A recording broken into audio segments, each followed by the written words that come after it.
Hi everyone, Janie here. Welcome back to my garden. I should say welcome back to my plant store. This is my plant storage area where I keep all the plants that I am waiting to plant. And I'm doing the thing I do every year, which is I overanalyze. I overanalyze my plants. I want to make like really great videos for you all and show you guys how great these plants are. But the problem with that is making videos for every single one of these plants takes a really long time and they end up sitting here way too long. So we're already in May, right? And I need to get a lot of these plants planted. I'm actually leaving this weekend to go to Texas for a Proven Winners event, which I'm so excited. Last weekend, I did an event in Roseville, California at Green Acres. It was so wonderful meeting all of you there. Such a fun event. I'm leaving actually on Friday to go for the whole weekend, and I'm going to do, I think, a couple garden tours, at least one for sure, garden tour in the Dallas-Fort Worth area. So I'm really excited about that. But Jason and the girls are in charge of watering these plants while I'm gone. So I feel kind of bad about that. So what I want to do today, my goal for today, is to get as many of these plants in the ground, planted in the ground, so that we don't have to worry too much about them anymore. The only thing we have to worry about is Jason hooking them up to drip, but he does that pretty quickly. So my goal is 100 plants today. Am I going to hit that goal? I don't know, 50-50 chance, but I'm going to try.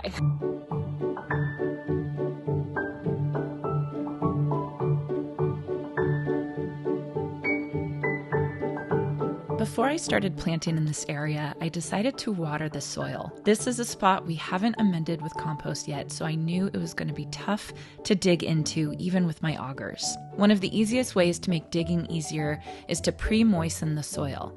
If you're a good planter, you can water the night before, but even a quick soak, 10 to 15 minutes before planting, can make a huge difference.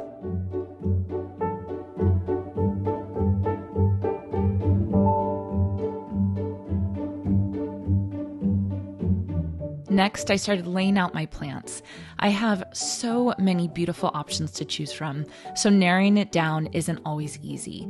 I was thinking about height, spacing, bloom color, foliage color, but one of the best pieces of advice I've ever gotten from a landscape designer was to think about texture. The texture of the leaves can completely change a planting. Pairing bold, strappy foliage with something soft and fine creates a really dynamic and interesting look. Then it was time to dig the holes, and this is where my auger really shines. Using an auger can make planting, especially mass planting, so much easier. I can move quickly and dig consistent holes for each plant. When I'm doing this, I like to take out the plant or move the plant, dig the hole, and then put the plant right back into the hole as a placeholder. Otherwise, I'll see where the plant is off to the side and dig a hole there, thinking that that's where that plant is supposed to go. And I'll end up with double the amount of holes. So I've definitely learned the right way to do this.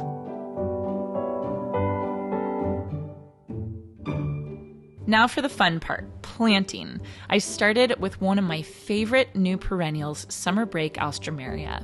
These bloom non-stop and have been so beautiful in my long border, so it was an easy choice to include them here.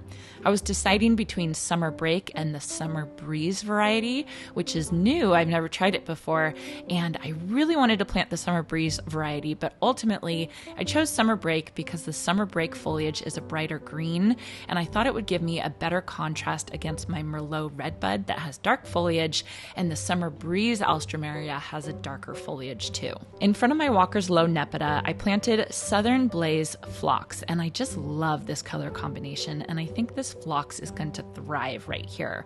As the weather is heating up, this plant just keeps blooming more and more, so right along the driveway feels like the perfect place for it to really shine this summer with the radiant heat from the driveway.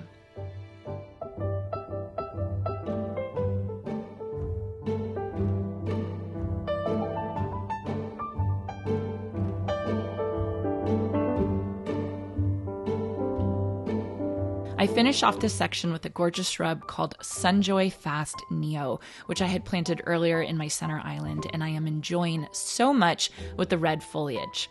This is a faster growing version of the Sunjoy Neo, and I just, love the foliage color and I love the texture. And I think it'll pair beautifully with the calla lily plant planted just behind it, closer to the fence where it gets a little extra sun protection.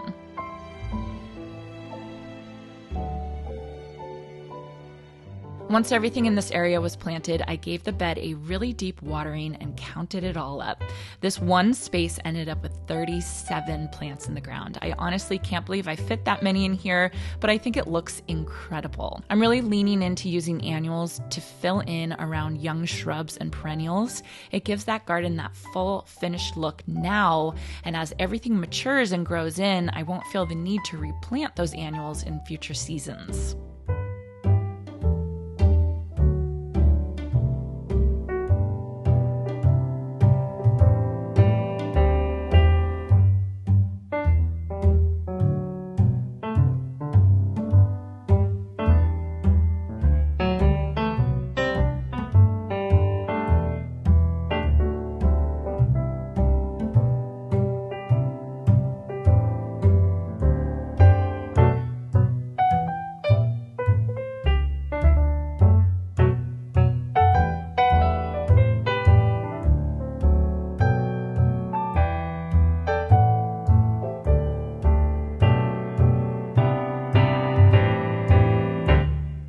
Next, I moved on to these two beautiful terracotta pots in front of my gazebo. They already had purple fountain grass in them, so I decided to lean into that color palette and add double grapefruit super bells. They have this soft, vintagey tone that I think is going to look so elegant once they fill in. I planted 6 in each pot, which brings my total for the day up to 49 plants, just about halfway to my goal.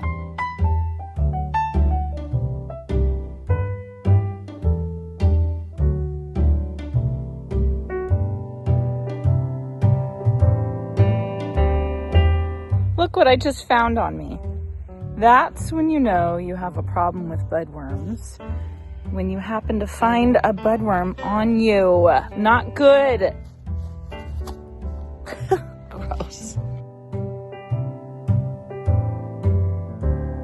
Then I moved into the secret garden, where I've been wanting to fill in some gaps with annuals and temperennials. This space is tricky when it comes to light. Half of it is full sun in the summer and full shade in the winter, and the other half is full shade year-round. Creating a cohesive planting that can handle those changing conditions has definitely been a challenge for me. That's where plants like Surefire begonias and Color Blaze coleus really shine. These are incredibly versatile plants that can handle everything from full shade all the way to full sun. So no matter what this garden throws at them, they can adapt. It allows me to focus more on design and placement instead of constantly worrying about whether the lighting is exactly right. And honestly, I wish there were more plants like this. It would make gardening in tricky spaces like this so much easier.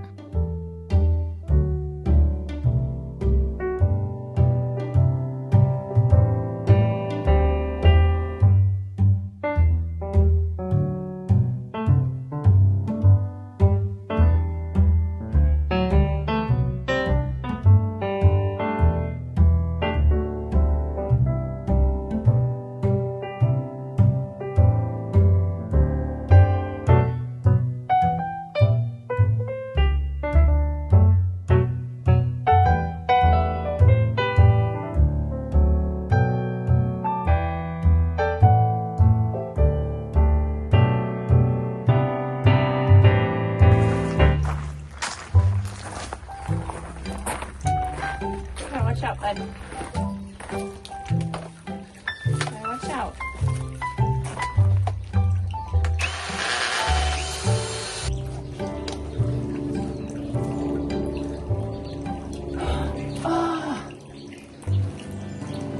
Okay, this is getting ridiculous. I'm pretty sure the budworms are on these coleus, these Albrido coleus, so I'll have to spray them with BT.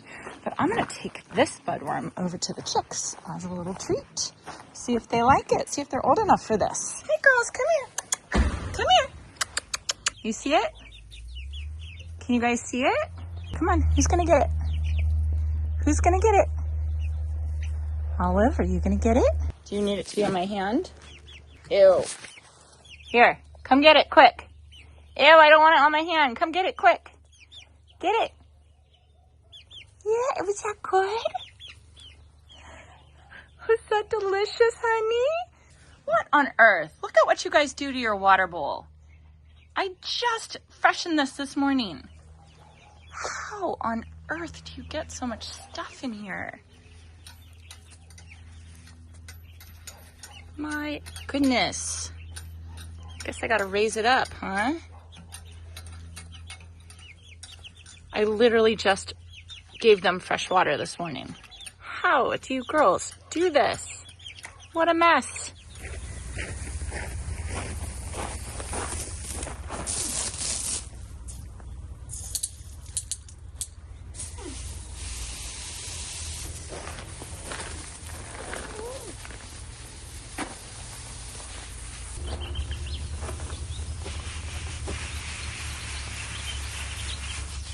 70, 71, 72, 73, 74, 75, 76, 77, 78. All right, I did not make my 100 plant goal, but I did get 78, which I think is pretty darn good for one day of work. I'm out of time. The girls are gonna be home soon. I've got other stuff to do, but I'm pretty happy with 78 plants. So let me quickly go through and show you all where I planted everything. This garden bed I am the most happy with. It looks so good. It looks like such a cottage garden bed. This whole area is kind of our messy area of our property. It's over by my plant storage, over in front of the metal workshop, the carport area. So I usually kind of ignore this spot, but it was right here and it was empty space and it was just calling for plants.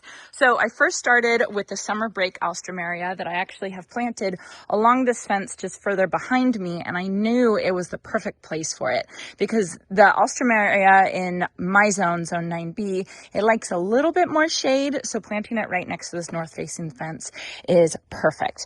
Then I have this Southern Blaze phlox that I actually planted in my trial garden. It's going pretty good in my trial garden. So I decided just to plant it right here in front of this Nepeta. I have the Sun Beanie creeping sunflower right next to some Helen von Stein lamb's ear. And by the way, I know I totally overplanted all this stuff, but if you look at it, the perennials are properly spaced, and then the annuals, once they are done this year, then there's going to be plenty of space just for the perennials. This will eventually just be a perennial bed. I did plant some meteor shower verbena in between. These are Shasta daisies. These are the marshmallow Shasta daisies. And then I did a purple fountain grass back there. This is the Sunjoy Fast Neo. I love this plant. I planted it in my center island. This guy's going to get big, but these Supertunia Vista, what are these called? Cool Jazz. Oh my gosh, I was totally blanking on that. These are the Supertunia Vista Cool Jazz that are in desperate need of some fertilizer. If your Supertunias start getting this pale green look to it, it definitely needs fertilizer. So I got to come and fertilize those. But I think that will be a really pretty look. While this guy's small, these Supertunias will fill in. And then of course next year they'll go away. And then I have these guys. These are the new Nyphophia. They're not out yet. These are just trials. And then in front of that, I have the Star Diva Scaevola right here, which some of them came back over, some of them overwintered last year that I planted, and some of them didn't come back. So they're kind of a borderline temperennial for me. But anyway, I am really happy with this area. I think it looks pretty. I think once the shrubs and perennials fill in, it's going to be a nice, full, beautiful bed. And in the meantime, I can enjoy these annuals for a bit of color. Then in the two pots in front of my gazebo around these purple fountain grasses, I planted the double grapefruit super bells, or Calibrachoa. I think these are such a beautiful color. I'm pretty sure these plants have budworms because right after I planted these, that's when I had the budworm on my overalls. And I even saw, yeah, like right here, you can see some budworm damage. So I am actually going to cut these back, and then I am going to spray them with BT this evening. So hopefully they'll flush out a little bit better and be blooming a little bit better. They're also super leggy from being in their cans, and I'm just really glad that I got them planted up in the ground so that I can can really enjoy their color, especially next to that purple fountain grass. That's going to be beautiful. Here's a look at this one. This one's blooming pretty well with the purple fountain grass behind it. That's going to be gorgeous. Then the last thing I did was work over in the secret garden, and I have to say I love it because my star jasmine espalier is in full bloom, and this whole area is just smells absolutely incredible, and you can smell it over here too, and I just love it. So here I just tucked in a whole bunch of shade and sun plants. I did this albrido coleus right here, and this one can handle full sun to full shade, which is great because I was able to put it over on this side that's full sun now at this time of year and full shade over here. Then I was able to plant the space age black hole Rex begonia. I'm interested to see how these guys do in the ground. And then some more surefire white begonia right there.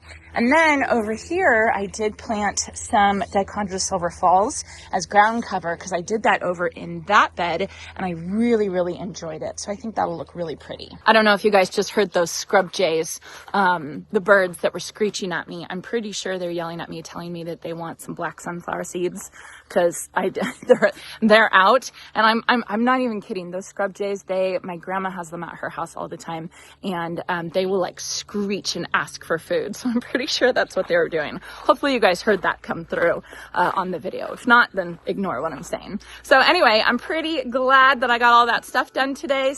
What did I say? 78 plants planted in the ground. That's awesome. So hopefully this motivated all of you. I hope you enjoyed this, and I hope you all have a chance to get in your garden today.